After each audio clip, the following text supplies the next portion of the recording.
আজ আমি তোমাদের সঙ্গে শেয়ার করব ফুলকপি দিয়ে ব্রয়লার মাংসের ঝোল। এটা খুবই টেস্টি ও অত্যন্ত স্বাদের হয়।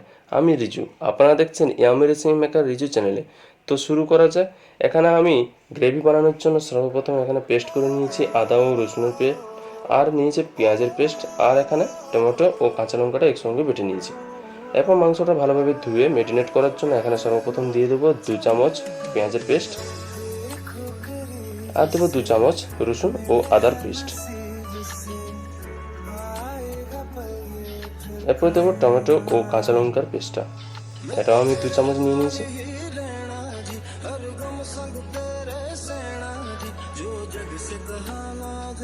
এরপর দেবো 1 চামচ গরম মশলা, 1 চামচ জিরে গুঁড়ো, আর 1 চামচ হলুদ গুঁড়ো।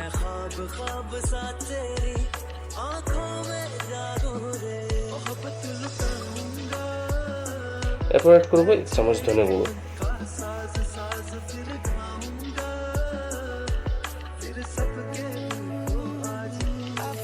আর অ্যাড করবো 1 চা-চামচ ওয়েল।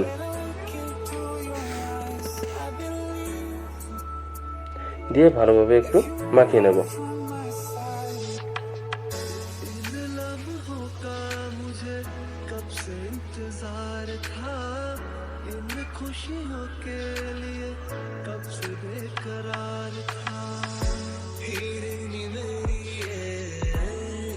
এখন ভালোভাবে মাখানোর পর এখন অ্যাড করে দেবো ভিনেগার 1 চামচ, দিয়ে আবার ভালোভাবে মাখিয়ে নেব।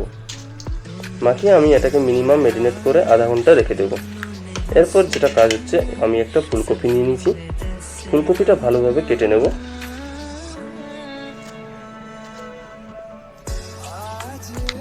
ফুলকপিটা আমি পিস পিস করে কেটে নিলাম এবং ফুলকপিটা ভাজার জন্য এখানে কড়াই বসিয়ে কড়াইতে তেল গরম করে ফুলকপিটা এখন ভেজে নেব।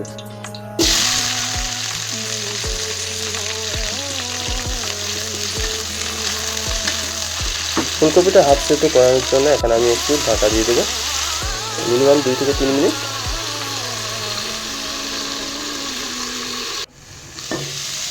দেখুন আমার ফুলকপিটা হাফ সিদ্ধ হয়ে গেছে। পুরোপুরি সিদ্ধ করলে মাংসের সঙ্গে ঘেঁটে যাবে, তাই আমি হাফ সিদ্ধ করে নিয়ে এটাকে নামিয়ে নিলাম। এখন কড়া বসিয়ে কড়াইতে তেল দিয়ে আমি গরম মশলা অ্যাড করে দেবো। গরম মশলার মধ্যে এলাচ, দারুচিনি, লবঙ্গ আর তেজপাতা দিয়ে ভালোভাবে নাড়ে এখানে ম্যারিনেট করা যে মাংসটা আমার দিয়ে দেবো।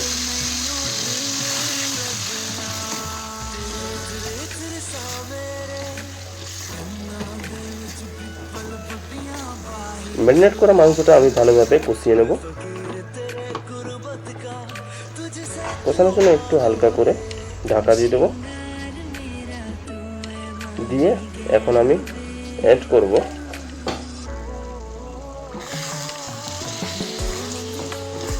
এভাবে আমি নাড়িয়ে নিয়েছি।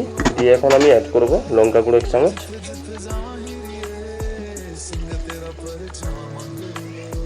আর স্বাদ অনুসারে নুন।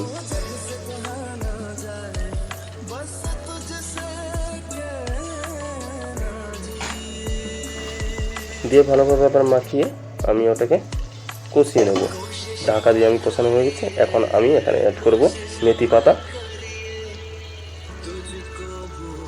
মেথি পাতা অ্যাড করার পর আমি ভেজে রাখা ফুলকপিগুলোকে আমি এখানে মিশিয়ে দেব। মিশিয়ে ভালোভাবে এটাকেও সঙ্গে কষিয়ে নেব।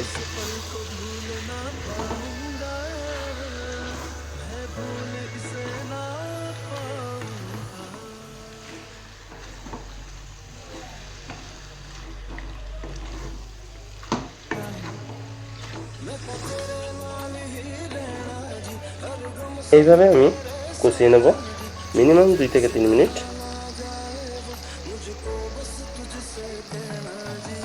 আমার কষানো হয়ে গেছে। এরপর এখানে আমি হালকা করে জল অ্যাড করে দেবো।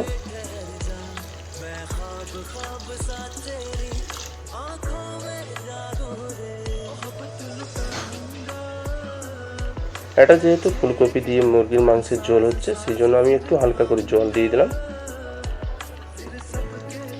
রসালো টাইপের হবে। দিয়ে আমি ফুটিয়ে নিয়েছি মিনিমাম 4 থেকে 5 মিনিট। এই দেখুন আমার রেডি হয়ে গেছে।